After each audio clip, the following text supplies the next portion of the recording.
How's it going, everyone? Welcome back to the Light and Layup Podcast. I'm your host, Thomas Holland, and today is a very special episode. First time in, I think, a little over a year, back when we did Hockey Heroes in Moncton. We're doing a live podcast. Well, not live, but on the camera podcast. Hello to YouTube. We have the newly named general manager of the Moncton Wildcats, Taylor MacDougall. Taylor, how are you this fine evening? Doing well, Thomas. Thanks for having me. It's a pleasure as always, man. So we'll get right into it. Obviously, I just mentioned a few seconds ago that you were newly named the GM of the Wildcats. How did the idea of you becoming GM all start, and how did it all come about? Yeah, it's a great question, and probably wasn't something that was on my radar even as soon as a few months ago. But it's an exciting opportunity that's a unique one that found us, and now that it has, we're very excited about it, and looking forward to getting going here in training camp in a week's time. That's good stuff, man. So we'll keep on. Obviously, you got your father, legendary 50-0 this year, Gardner MacDougall. You had a pretty cool opportunity to play with him during your time at UNB. So what was it like playing for your father, Gardner, at the University of New Brunswick?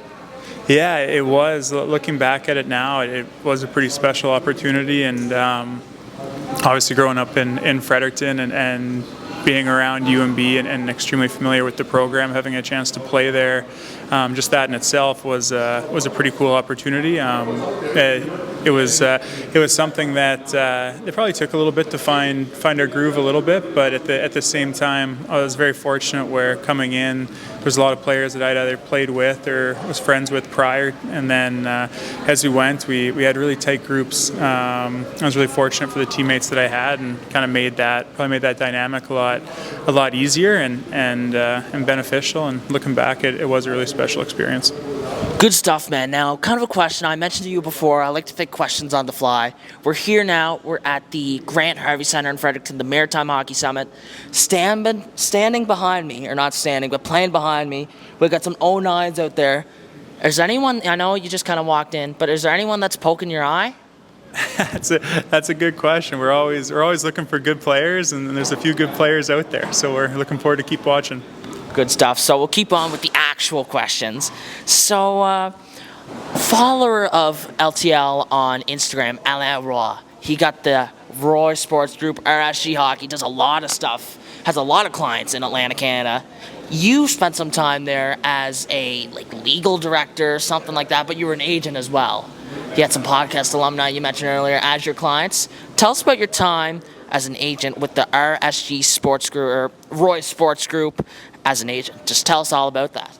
Yeah, it was again just was really fortunate to have that experience to work for Al and everybody else associated with RSG. I'm a big believer in that you're a product of your environment, and I was really fortunate with the environment that I got to have there. Al is a tremendous mentor for me. He was my agent prior to going to work for him, so I've known Al a very long time, and he's a good man and somebody that I really enjoyed working for, and like I said, I've been very fortunate to have as a mentor, and will continue to be a good friend.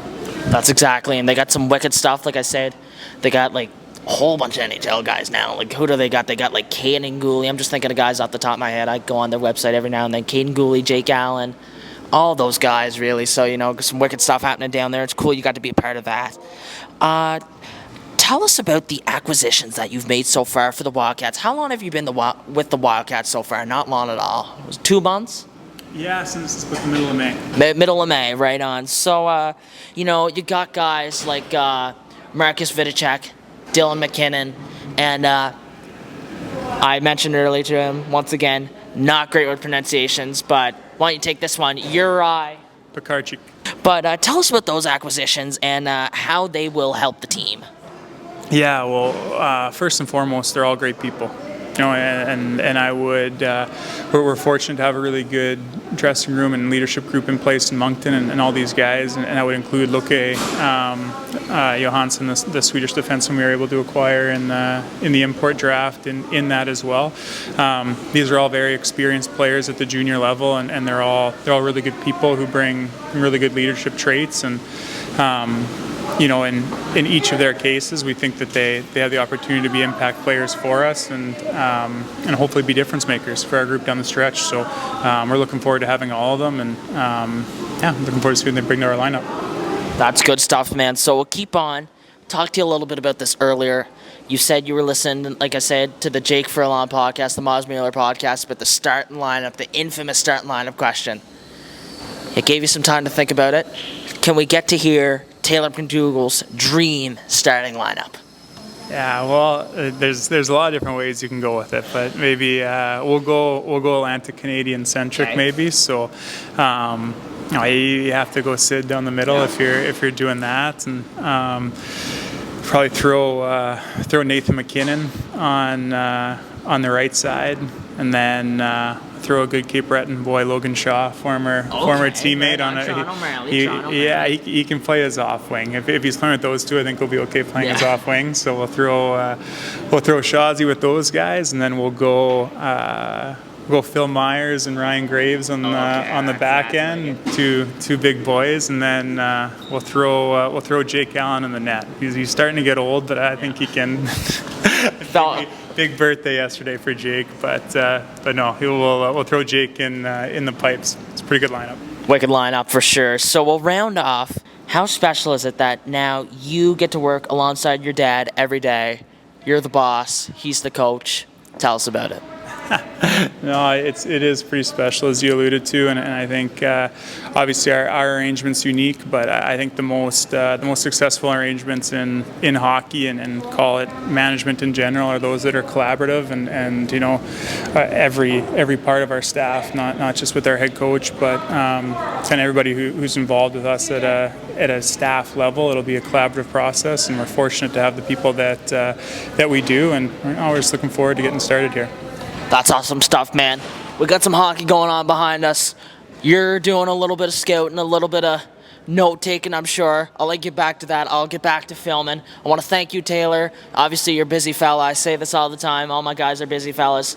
But this guy's a busy fella. This guy's a father now. He's a two-time father, right?